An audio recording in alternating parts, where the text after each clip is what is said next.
لكن أنا بسألكم سؤال: ما عقوبة قاطع الرحم؟ اللعن. أحسنت. وعمى البصر والسمع. اسمعوها.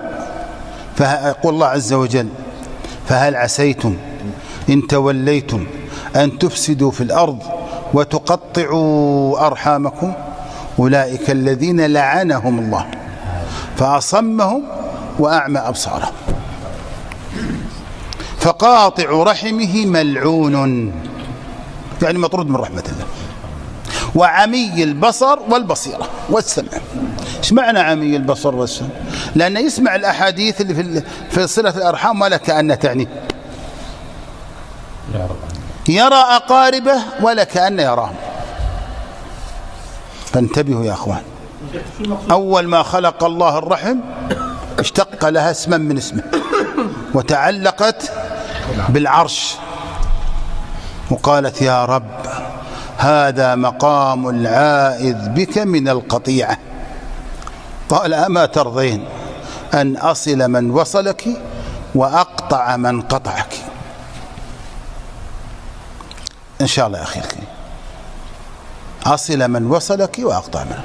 وفي الحديث اللي تعرفون كلكم: من أحب أن ينسأ له في أثره ويبسط له في رزقه فليصل رحمه.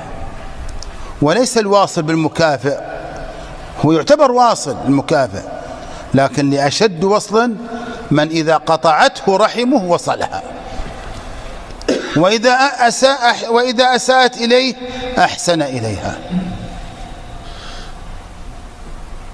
وإذا منعته أعطاها.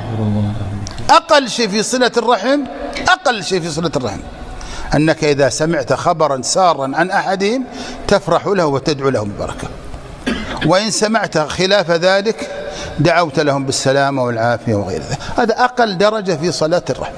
وإلا عاد صلة الرحم يعني بالرجل وبالكلام الطيب، بالجوال، بالتليفون، بالهدية، بفك الكربة، بالصدقة، كل هذه صلة رحم.